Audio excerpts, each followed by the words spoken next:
Hey there, my friend.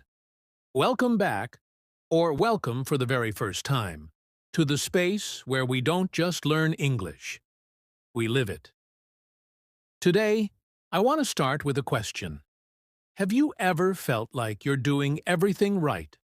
You're studying, reviewing vocabulary, watching videos, taking notes, but still, you feel stuck?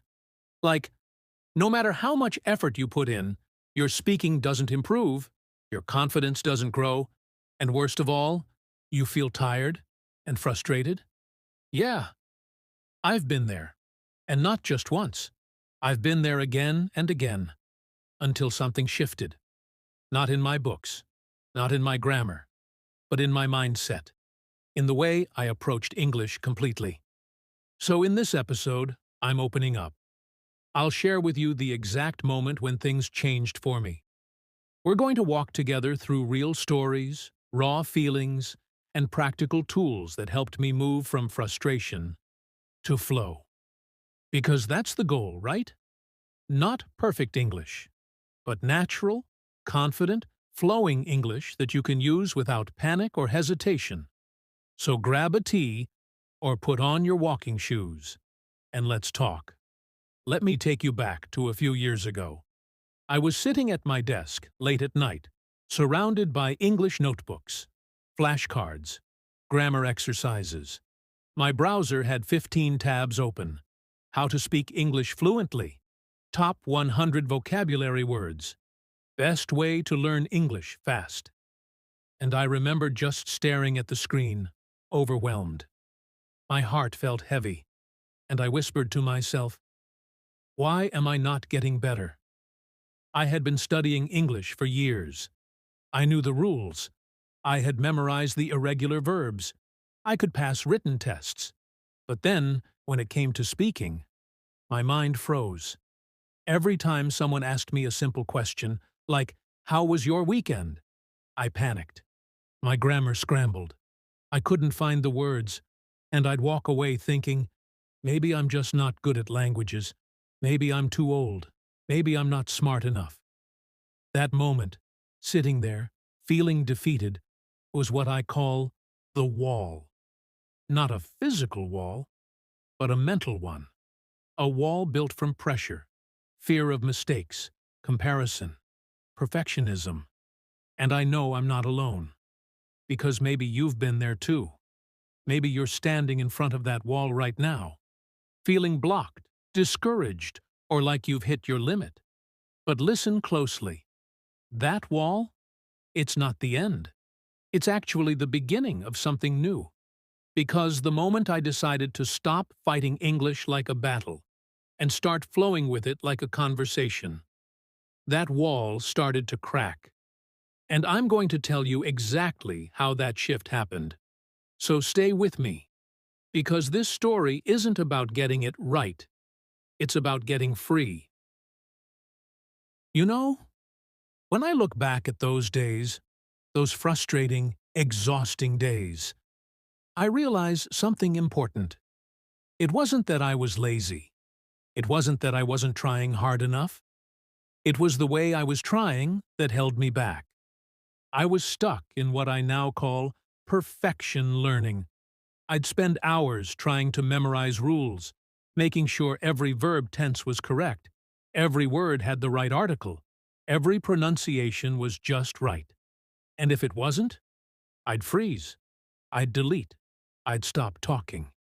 Because in my mind, speaking wrong English felt worse than saying nothing at all. But here's the truth. I wish someone told me earlier. Trying to be perfect doesn't make you fluent. It makes you silent. And then there was comparison. I'd scroll through YouTube videos, people my age or younger, speaking beautiful English effortlessly. Confident, smooth, natural. And I'd think, why can't I sound like that? I've studied just as long, maybe even longer. That constant comparison? It made me feel like I was always behind. No matter how much I learned, it never felt like enough. But the biggest trap, the one I see so many learners fall into, is this. We focus too much on input and not enough on connection. We chase perfect grammar, but forget that language is about expressing yourself, even if it's messy, even if it's simple. Progress felt slow because I measured it the wrong way. I thought fluency was being correct, but fluency is being comfortable. And once I let go of that pressure, just a little, things began to shift.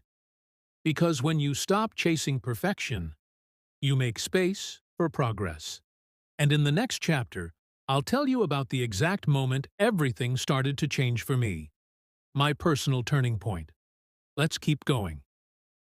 There's one moment in my English journey that I'll never forget.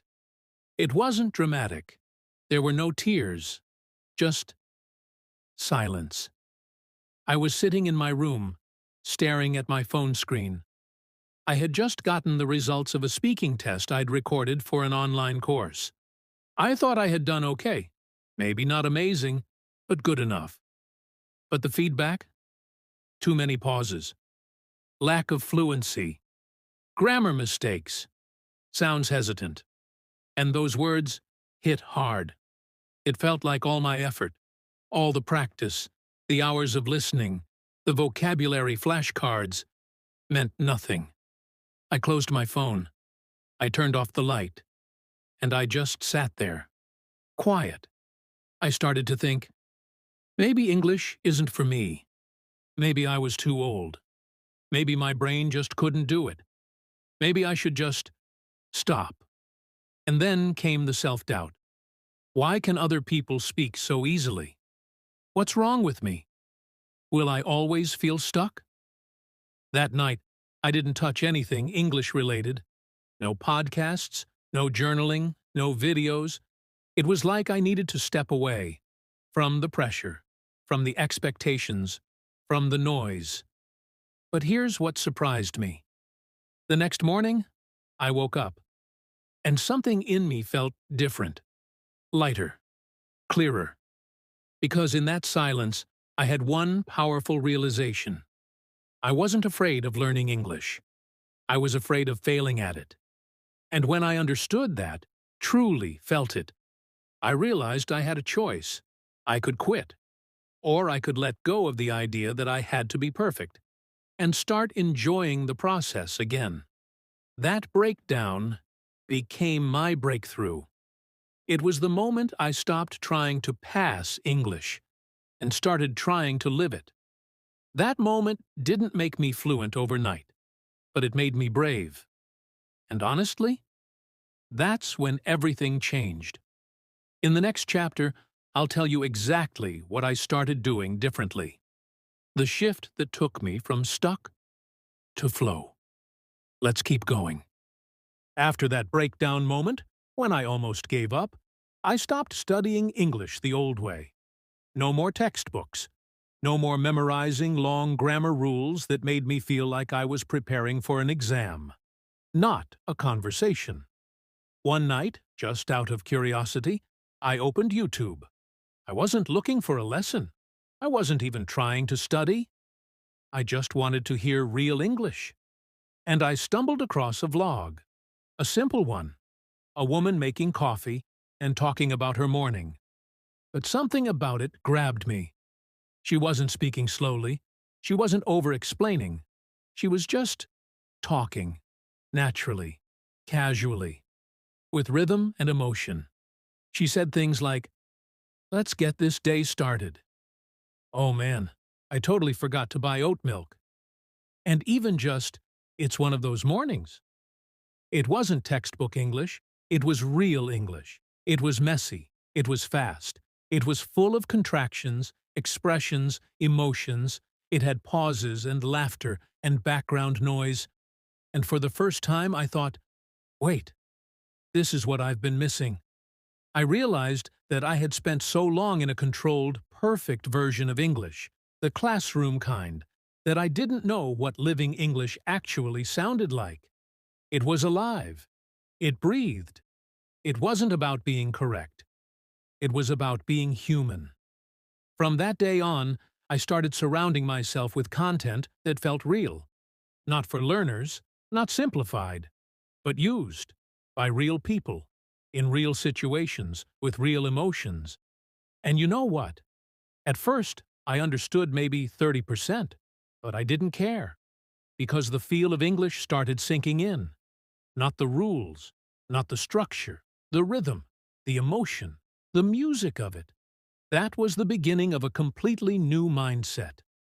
And in the next chapter, I'll tell you how I started training my brain to think in that kind of English. Naturally. Let's keep going. After I discovered real English through that video, something in me shifted. I realized that English wasn't just something you read or studied. It was something you felt, something your ears had to get used to, not just your eyes. So I stopped forcing myself to understand every single word. I stopped translating everything in my head like a machine. And honestly, it was hard at first. My brain wanted to go back to the safe zone, word by word, dictionary-style thinking. But instead, I started letting English wash over me. I'd put on a podcast, close my eyes, and just listen. Not with pressure, not trying to memorize anything, just letting the sounds, the rhythm, the emotion of the language flow in. I remember one night, lying in bed with an episode playing in the background. I didn't know every word, but I could feel it. The speaker was telling a story about being late for a meeting, her voice rising, her laughter, the way she said, "It was a total mess." I didn't need a translation. I felt it. That was the moment I truly understood.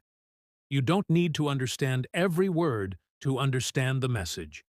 Language is more than vocabulary, its tone, its rhythm, its connection. When I stopped trying to decode English and started trying to feel it, my whole experience changed. I could relax. I could enjoy the sound of the language. And slowly, my brain started catching up. It wasn't about perfect understanding. It was about deep connection. That shift, from reading to listening, from translating to feeling, was when English started living in my brain, not just on the page.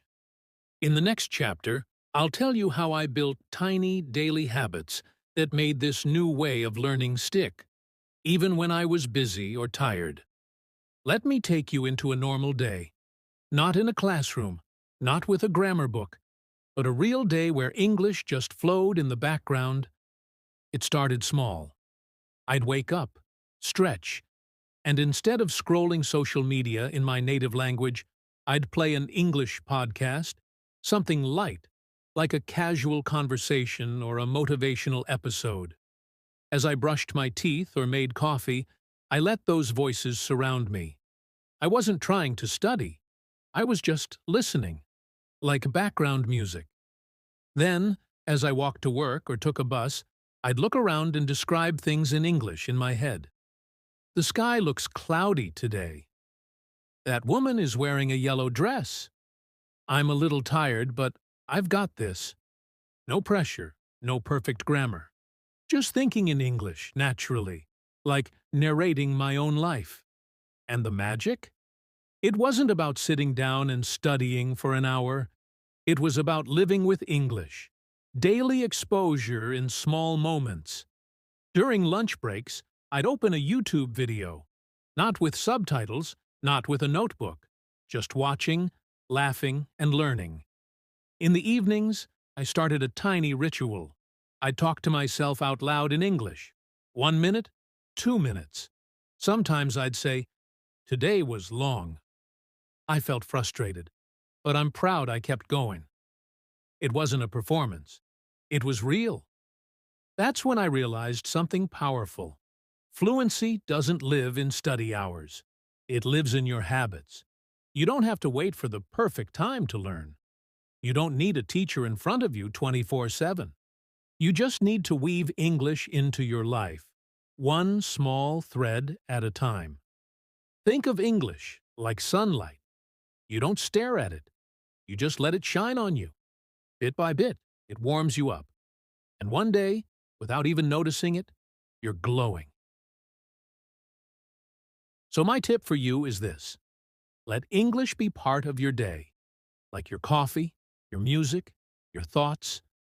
Make it gentle. Make it joyful. In the next chapter, I'll tell you how I went from understanding to responding, the moment English started coming out of my mouth without fear. Stick with me. It gets even better.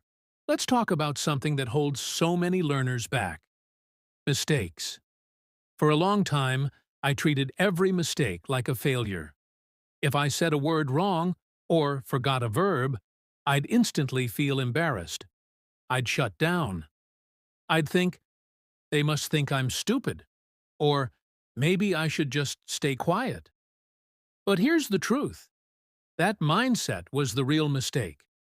The turning point came during a conversation with a friend. I wanted to say, I've been working all day, but instead I said, I working since morning. My friend paused, and then smiled. She said, You mean you've been working? I nodded, nervous. But then we both laughed. And that laugh, that moment, changed everything. Because instead of shame, I felt connection. Instead of stopping, I kept going. And instead of focusing on what I said wrong, I focused on the fact that I was understood.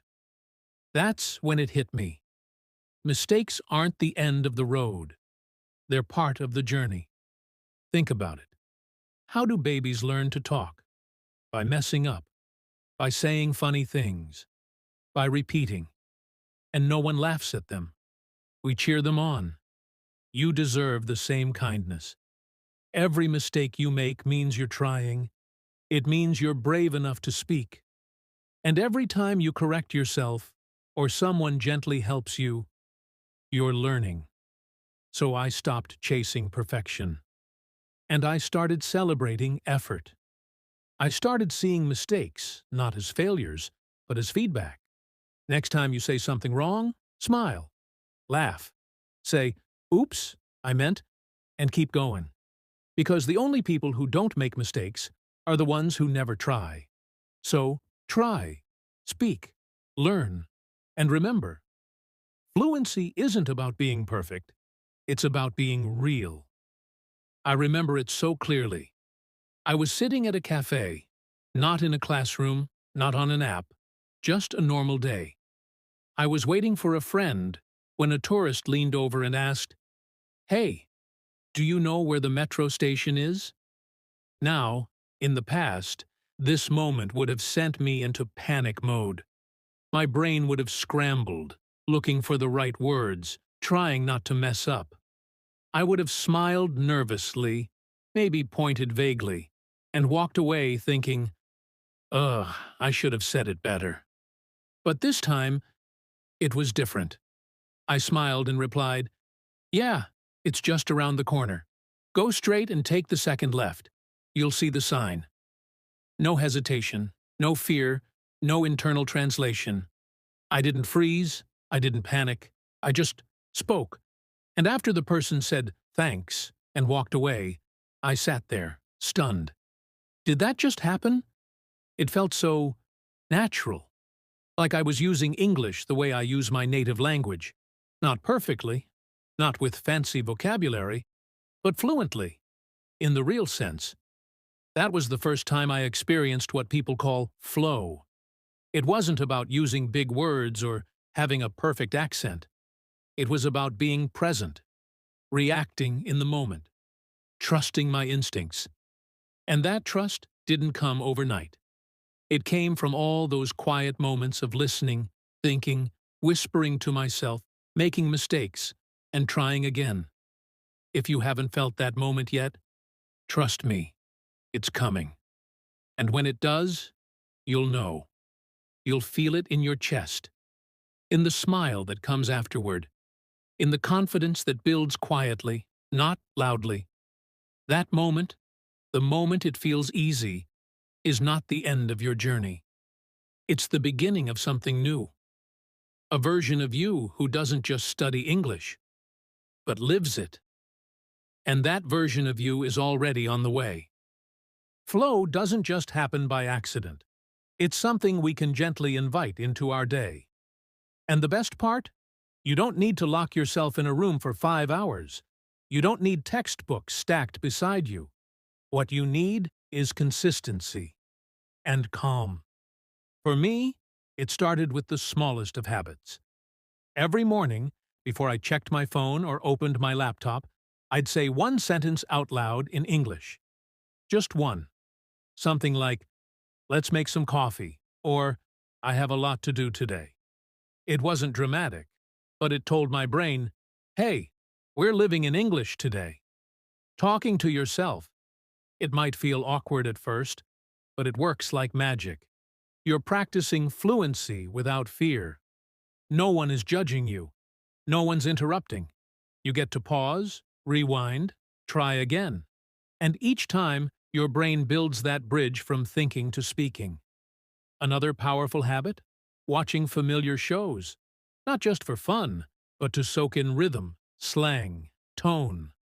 I'd rewatch episodes of my favorite series, the ones where I already knew the story. That way, I wasn't distracted trying to understand. I was focused on how the language felt, the phrases, the emotion, the pace. It was passive learning, but it was building something real. And journaling, that was my anchor. At night, I'd sit down and just write. Not for grammar, not to impress anyone, just honesty. Today, I felt tired. I didn't understand everything, but I kept going. Those sentences, they mattered. Because they were mine. They were real. Flow isn't about speaking fast. It's about being connected. Connected to the moment, to your thoughts, to the language you're learning to live in. So here's the truth. You don't need long study hours. You don't need perfect grammar. What you need is a rhythm. A gentle, daily rhythm of English in your life. Talk to yourself. Watch something that makes you feel relaxed. Write down your day in the simplest words you know. Do it every day. And one day, without realizing it, you'll open your mouth.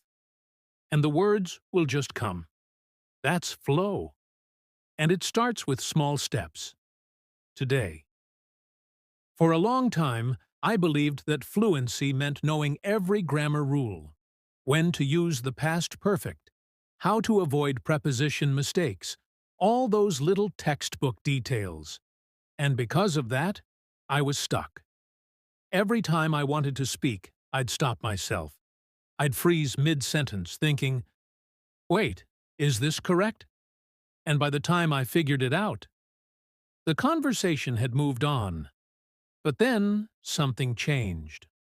One day, I was talking to someone in English, not for practice, just in real life, and I made a small mistake. I said, "He don't know," instead of, "He doesn't know." I caught it. I felt that usual wave of embarrassment, but the other person just smiled and kept going. They understood me. The conversation flowed. That moment hit me hard. I realized I was focusing so much on being right that I forgot what really matters, being understood. From that day on, I made a choice. I stopped obsessing over perfect grammar, and I started focusing on real communication. I began using phrases I was comfortable with. I reused expressions I heard in podcasts, in real conversations. I let myself speak, even if it wasn't polished. And do you know what happened? My confidence grew. My fluency improved. And ironically, my grammar got better too, just by using English more naturally, not forcing it. So here's what I want to tell you. It's okay to make mistakes. It's okay to say things that aren't perfect. English is a tool, not a test. It's how we connect, how we share, how we learn. Don't let textbook pressure silence your voice. Let go of perfection. Embrace the mess. Because fluency lives in the freedom to speak. There was one phrase that completely shifted how I approached English. Not just as a language, but as a daily practice. It doesn't have to be perfect. Simple, right? But let me tell you how powerful it became for me. I remember sitting at my desk, trying to write an email in English. I kept erasing, rewriting, second-guessing every word. I was so afraid of sounding unprofessional or making a mistake that I just froze. I spent 20 minutes writing 2 lines. Then I heard this phrase in a podcast. It doesn't have to be perfect. And it landed. I whispered it to myself, almost like a permission slip. It doesn't have to be perfect. I hit send. After that, I started using this phrase everywhere. When I was nervous to speak during a Zoom call, I'd take a breath and remind myself, it doesn't have to be perfect. When I was journaling and didn't know how to express a complex idea, I'd write it anyway, imperfectly, but honestly. This phrase became my anchor. It allowed me to take action, to try, to grow. Because progress doesn't come from waiting until everything is perfect. It comes from showing up imperfectly, again and again. So here's my challenge for you. Find your own phrase. Maybe it's keep going. Maybe it's one word at a time. Maybe it's mine. It doesn't have to be perfect. Whatever it is, let it live in your pocket. Use it when fear shows up.